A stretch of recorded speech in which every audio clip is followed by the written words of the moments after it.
രക്ഷയ്ക്കായി കാക്ഷിക്കുന്നവർ ആകുക. ഇന്നത്തെ സന്ദേശത്തിന് വേണ്ടി 12-ാം സങ്കീർത്തനം 5-ാമത്തെ വാക്യം വായിക്കാം.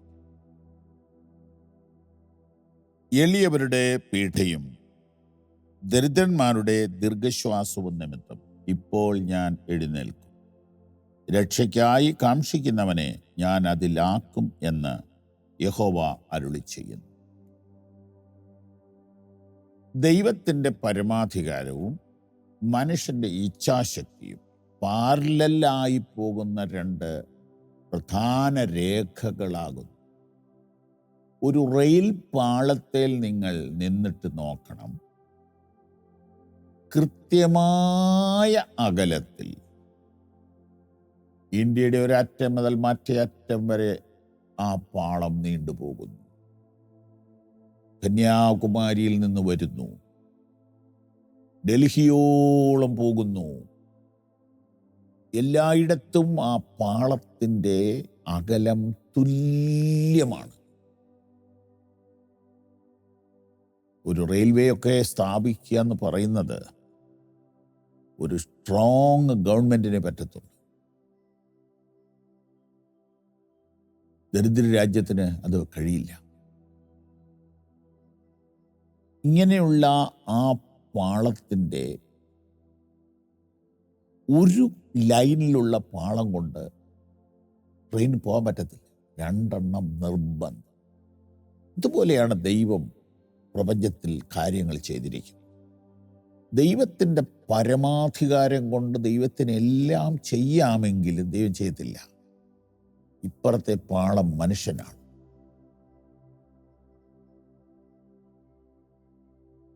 ഇപ്പോൾ നാം രക്ഷയെക്കുറിച്ചാണ് ചിന്തിക്കുന്നത്.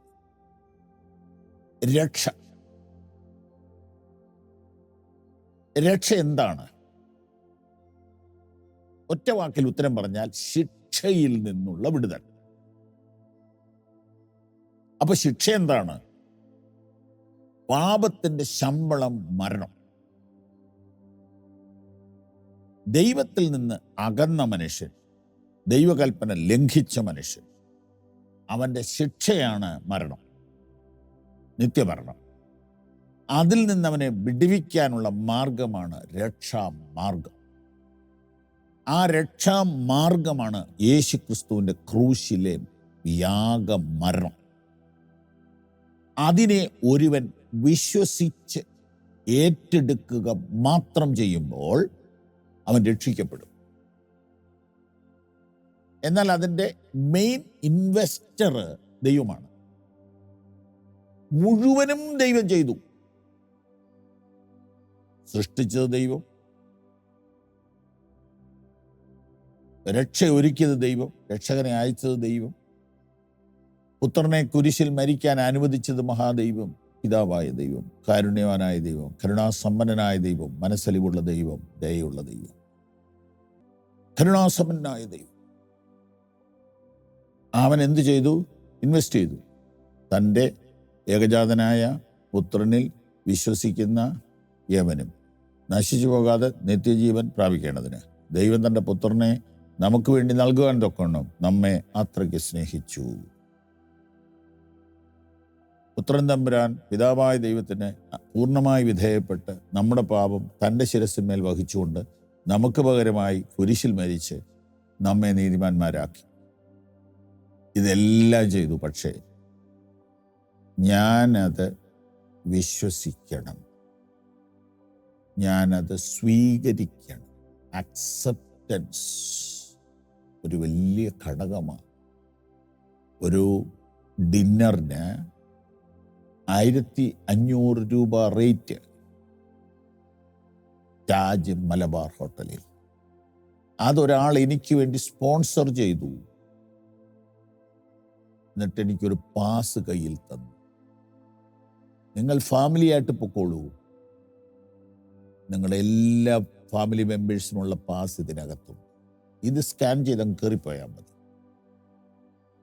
ബുഫയാണ്, വേണ്ടതെല്ലാം കഴിക്കാം.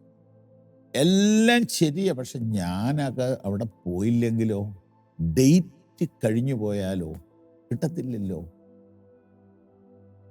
എൻ്റെ ഭാഗത്തൊരു ചെറിയ കാര്യമേ ഉള്ളൂ. അതെന്താണെന്നറിയാമോ? ഈ പാസും കൊണ്ട് താജ് മലബാറിലെത്തണം. എന്നിട്ട് ആ പാസ് സ്കാൻ ചെയ്യണം. അപ്പം ഞങ്ങളുടെ വീട്ടിലെ 5 അംഗങ്ങളുടെ പേരവിടെ തെളിഞ്ഞു വരും. ഞാൻ അന്നത്തെ ദിവസം പോയില്ലെങ്കിലോ അത് ലാപ്സായി, അത് പോയി, ക്യാൻസൽ ചെയ്തു കളഞ്ഞു. എൻ്റെ കുറ്റമാണോ ദൈവത്തിൻ്റെ കുറ്റമാണോ? എൻ്റെ കുറ്റമാണോ എൻ്റെ സ്നേഹിതൻ്റെ കുറ്റമാണോ? അപ്പോൾ രക്ഷയ്ക്കായി കാക്ഷിക്കുന്നവരാകാം. വിശ്വാസികളോടും അവിശ്വാസികളോടും ഇതര മതസ്ഥരോടും ഞങ്ങളുടെ സ്നേഹിതരോടും ഒക്കെ ഞങ്ങൾ പറയുകയാണ്, ആത്മാർത്ഥമായിട്ട് എനിക്ക് രക്ഷപ്പെടണം, എനിക്കൊരു രക്ഷകനെ വേണം. ഞാൻ പാപത്തിലാകപ്പെട്ടിരിക്കുന്നു, ഞാൻ മനസ്സ വാച കർമ്മണ പാപിയാണ്, എനിക്ക് രക്ഷ വേണമെന്ന് ഒരു സിൻസിയറായിട്ടുള്ള ആഗ്രഹം നിങ്ങൾക്കുണ്ടെങ്കിൽ നിശ്ചയമായും നിങ്ങളെ അതിൽ ആക്കും. വചനം എന്ത് പറയുന്നു? രക്ഷയ്ക്കായി കാക്ഷിക്കുന്നവനെ ഞാൻ അതിൽ ആക്കും. അതുകൊണ്ട് ഇന്ന് ഈ വചനം നിങ്ങൾ കേട്ടുകൊണ്ടിരിക്കുമ്പോൾ ഒത്തിരി സ്നേഹത്തോടുകൂടെ ഈ പ്രബോധനം പങ്കുവയ്ക്കുകയാണ്.